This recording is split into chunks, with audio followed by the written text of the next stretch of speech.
What is up, guys? Welcome back to another video. And as of recently, a lot of people have been asking me to go over my game collection. I have a lot of games, so I'm gonna go through like each console one at a time per video, and it'd also probably just be best to get more videos out that way too, because if I ended up going through everything in one video and talking about everything, it would probably take about an hour and a half to like 2 hours, and my phone doesn't even have enough storage to like edit and also have like an hour and like a half, maybe 2 hour long video of just talking about my collection or my just video games in general. So yeah, we're gonna be going over one console at a time. I'm not going from biggest to smallest or any order like that. I'm just going by what consoles I feel like doing first, and as you can tell by this video, this is the first video. We're going to be going over PlayStation 1 games. Next video, I'm not sure, maybe PlayStation 2. I don't have as many PlayStation 2 games as I do PlayStation 1, and I'm still getting more PlayStation 1 games. I actually used to have more than I do in this stack right here next to me, but over the years I have sold some parts of my collection and some of my more in-value games, because I used to have a very valuable game called Klonoa Door to Phantomil. And if you saw, like, way back, I did buy a complete in-box copy of Parappa the Rapper, but I also did sell that because, again, those games are worth a decent amount of money now. Klonoa is probably about a $500 game, like, mint in the box, and that's how mine was too, believe it or not. I tried looking back for an old photo. I would put it here in the video, but I looked back and I can't find a photo anywhere. I might have to ask somebody, then maybe. But, yeah, I do have backups though of those games, so I play them on my PlayStation on just a normal, like, plain burnt CD, but, I got rid of mainly my really high in value games. But anyway, besides, let's just jump to the main point of the video and discuss about my collection. Enough about the expensive stuff I used to have, but it's still cool to hear about, I guess. But first on the stack, this is probably actually my most expensive game I still own and probably won't get rid of because it's just a necessity to own, and you don't see this all the time. The original Crash Bandicoot. And you're like, what? Isn't that like one of the best-selling games on the PlayStation? Well, yes it is, but finding a Black Label copy, especially mint in the case, Jesus, the reflection, but like, especially finding a Black Label copy in like pristine condition, at least case-wise, it's really hard to find. And this game, in value for a Black Label complete copy, it goes for around $80 to $90 on eBay. This is complete.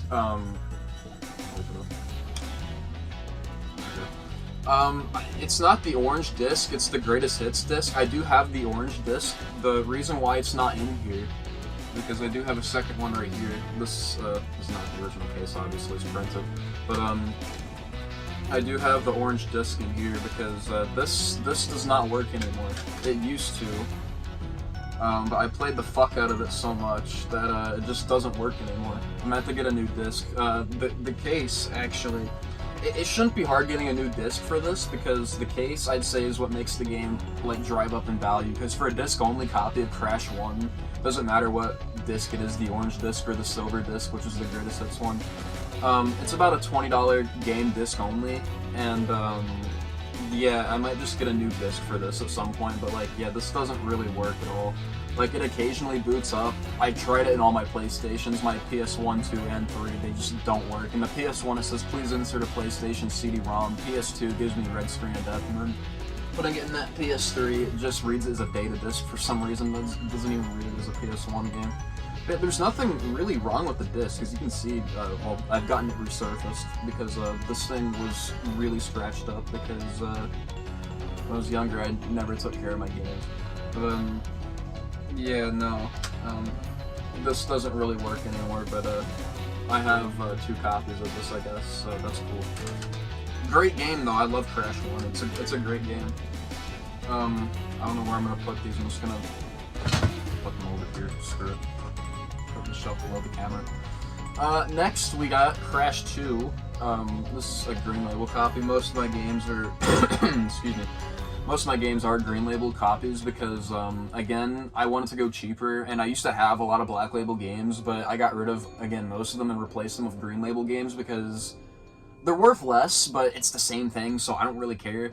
And also I got more out of those Black Label games, because these Green Label games I probably paid like $10 each for, when the Black Labels are worth like 20 or 30 each.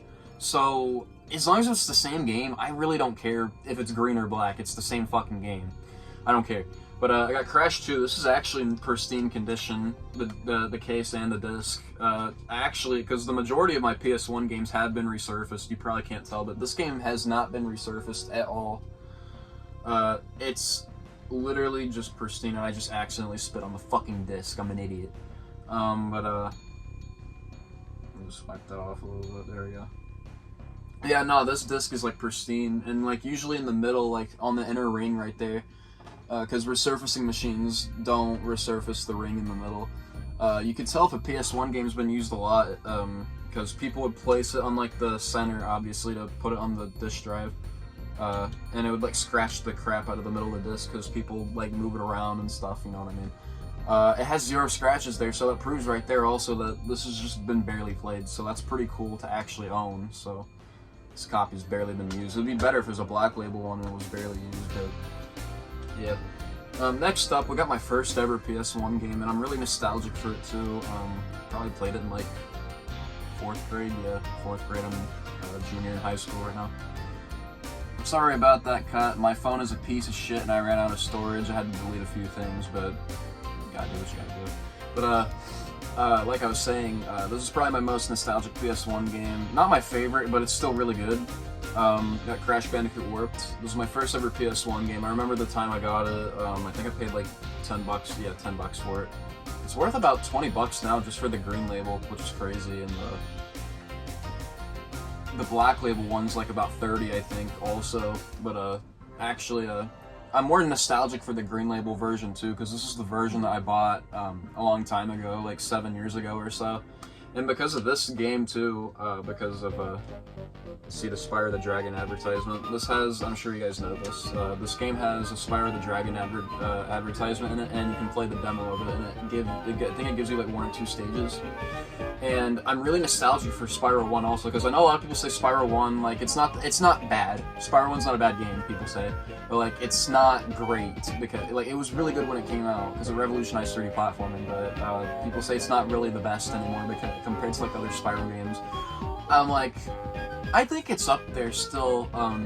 I think all the games in the Spyro trilogy are really good, but personally, I would actually, this is a hot take, but I'd rather take Spyro 1 than 2. I really like Spyro 2, it's a great game, but I'd rather take it, I would rather take Spyro 1 than 2. But 3 is the best one, no doubt, for sure. But why are we talking about Spyro? I'm not talking about Spyro right now. Anyway, Crash Bandicoot Warped's a great game.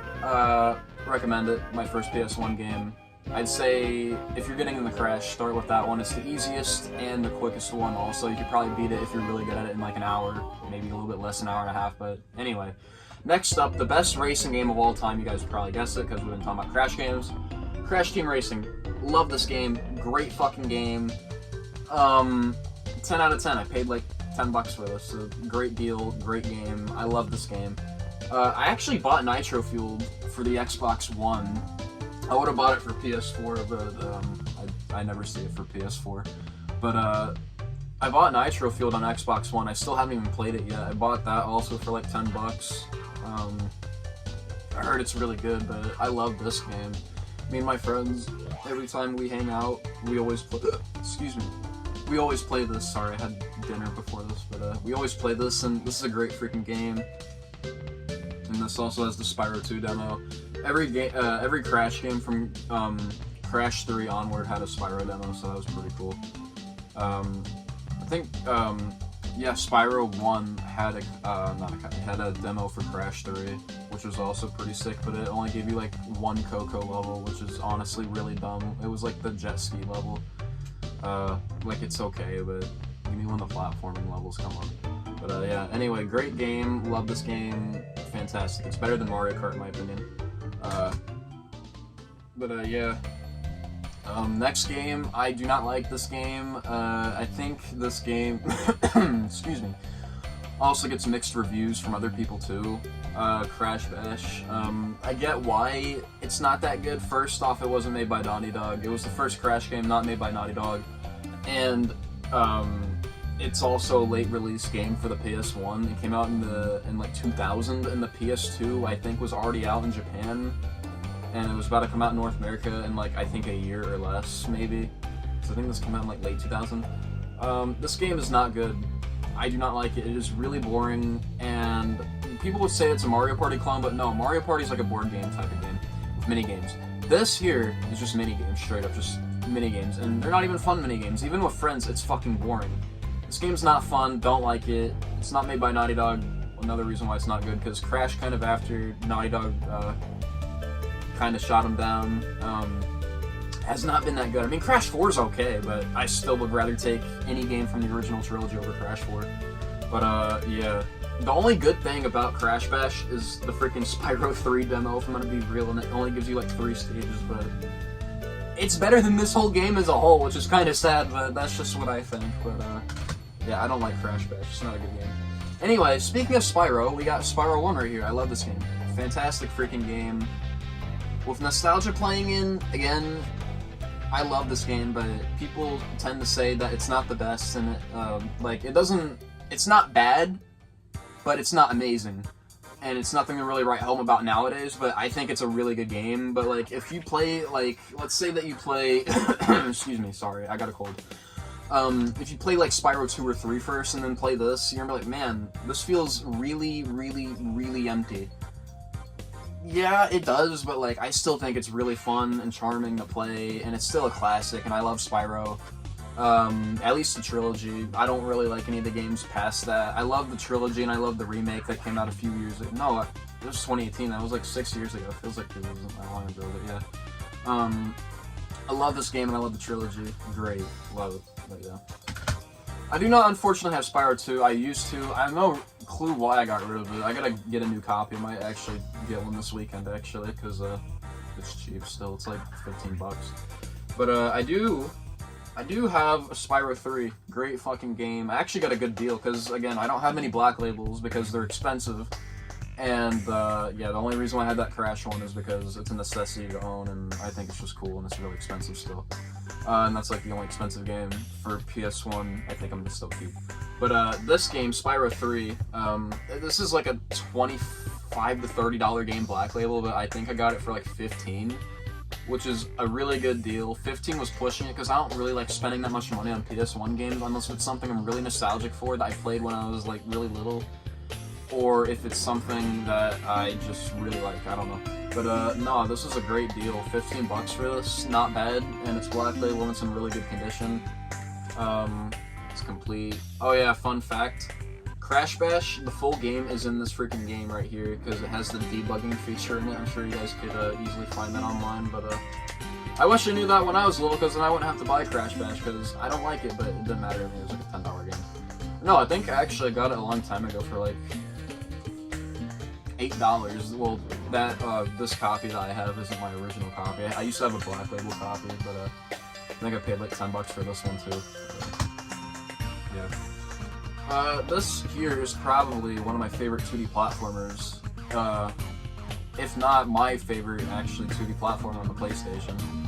Rayman 1, I love this game. Great freaking game. Great start to the Rayman franchise. Love it. If you guys haven't played any of the newer ones, they're fantastic too. I love Origins and I love Legends. Origins came out on the Wii, PS3, and 360. Legends came out on pretty much everything. Like the 360, Wii U, PS... Sorry about that, I ran out of storage again on my phone, but anyway, I was talking about how Rayman Legends and Origins came out on like every modern like console at the time pretty much, because it was at the time when like games at the time, because it came out around like 2011, I think 2012, 2013 when those games came out, so it was around the time when older gens were switching to the new gen, so you know, that's probably why it came out on everything. But anyway, I was talking about how this game is one of my favorite 2D platformers, and probably my favorite 2D platformer on the PlayStation, because well, people say that it's a hard game. I say that to an extent. I mean, I have been playing this game for a long time, so I'm just used to it, but I'd say this game is really easy to me until like the end. It's a little bit challenging still, but not really. But I'd say it's really relatively easy for me until like the very end, around like the end of Picture City. The start of Picture City, I think it's easy, but around the end towards that, I think it's hard. But other than that, I have beaten this game. It's pretty fun. But yeah, I really like this game. I'm gonna try and hurry this up because I don't know how long I can record left. So moving on to the last game finally. Again, this is why I wanted to do this with each individual console because I can only imagine even just trying to edit this. It's gonna be a bitch trying to let me save this to my phone because yeah. Anyway, I got the last game here. Got Pac-Man World. Great freaking game. Again, it's Black Label because I paid like $12 for it, I think, so it wasn't much. I'd say that's actually a good deal because I think this game's like, again, 20 or 25 with the case, Black Label. This game's really good. I've not beaten it. I've played it, though, a decent amount, and I do like it. It's really good. Yeah, I think it's really good. I don't know what else to say about it. It's just a good game. It's Pac-Man. Or, well, it's not Pac-Man. Well, it is Pac-Man, but it's a 3D Pac-Man game. It's a 3D platformer, but in like a 2D perspective-ish. Really good, really fun. It has a lot of references to other Namco games because, I mean, it says 20th anniversary on the side right there because Pac-Man is what made Namco really big. And I thought I just ran out of storage again for a second. Somebody texted me. I was like, are you fucking kidding me? But anyway. Yeah, really good game. That's all my PS1 games. I hope you guys enjoyed. Comment, like, and subscribe, and tell me what console I should go over next that for my collection. So, yeah, I'll see you guys later. Bye.